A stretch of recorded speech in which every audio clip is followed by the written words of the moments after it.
Let's review some of the current ways we can work with multiple windows and the views that we place within them. We're starting with one parent window and one view, the floor plan view. And I'd like to add more views to this window, so I'm going to double click the camera. And we have tabs. Click this tab to go to the floor plan, click this one to go back to the camera. Let's open some more views.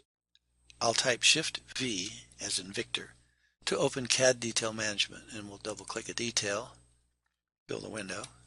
Let's do one more, Shift V and Header Assembly, and fill the window. We now have 4 tabbed views. Click any tab to bring that view to the front.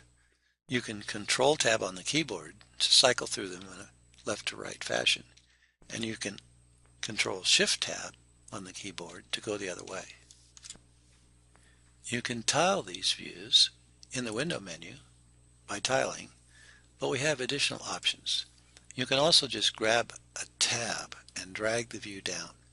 You can put it here with the feedback like you're seeing it to bring it to the front.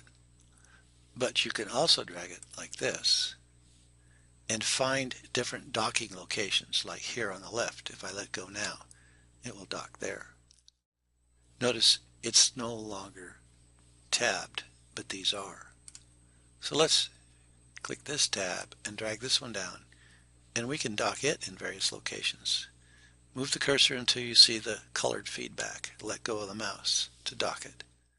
Let's drag this detail down here and dock it.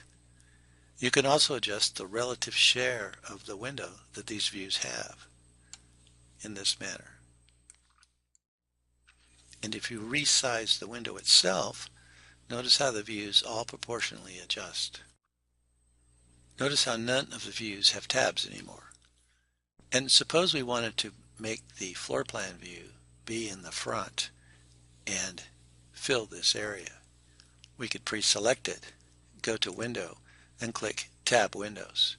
But a quicker route is to simply double-click on the title bar, which will re-tab the windows and bring this one to the front.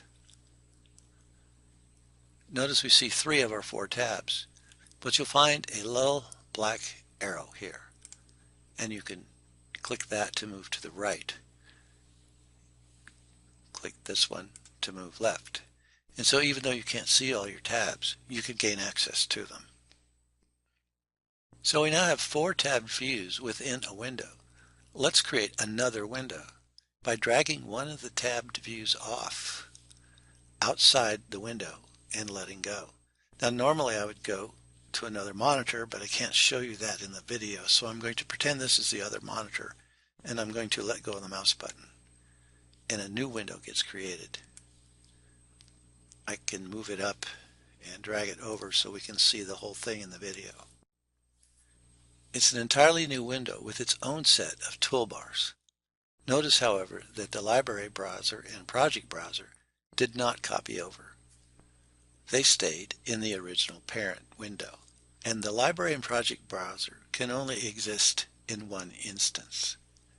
But they do apply to all the windows, and you can also relocate them to other windows. And we'll review them further in another video of this series about using them with the multiple windows. But note that the other toolbars are duplicated and apply to the parent window they are in. So if I wanted to click on the cabinet tool, I could place a cabinet here in this view. And if I wanted to switch to this window, I could choose the wall tool and I could draw walls in this view. Notice these tools are part of a tool palette feature, which we'll discuss further in another video of this series about using the tools and toolbars with the multiple windows.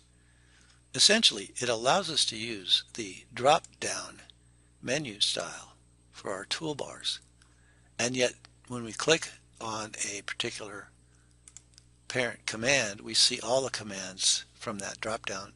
We can easily select the one we want to work with. We have 2 parent windows now, and we can easily have more. Simply drag any view from a parent window out away from any parent windows, and you'll create another parent window. and you can easily exchange views between parent windows. So for example, if I drag this CAD detail over to the other window, I can let go of the mouse to drop it in. And it's tabbed here. And I can maneuver the views as I wish in here. So for example, if I wanted to move this down and drop it in right there, I could align them like this. And if I want to open more views in this window, I can simply do that in the same way that we open other views. So for example, I could actually go and open a recent file, and I could open my floor plan. The very same one that appears here now appears here. It's tabbed. Let's double click on the title bar and bring it to the front. We could drag it into this one and have them both here, and maybe have one on floor 2 and one on floor 1. Or we could leave them apart like this. And we can also open other plans. So I can open a recent file that is really from another plan. And now it's here too. If I were to close this second parent window, all the views in it would close with it, and the original parent window would remain. But if I were to close the original parent window, I would probably lose all my secondary windows as well. And if I do close this one, I'll be asked if I want to save the plan if I had made changes. So you may close windows and lose some views you want, but they're easy to reestablish. And you can't close the plan without the option to save it if you've made changes. And when you're making changes to the windows, their arrangement, and the arrangement of views within them, you'll find that the undo commands do not apply.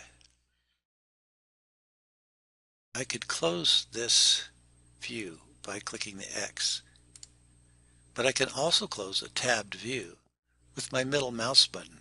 I'll just simply press the middle mouse button while hovering over the tab, and I can close the view.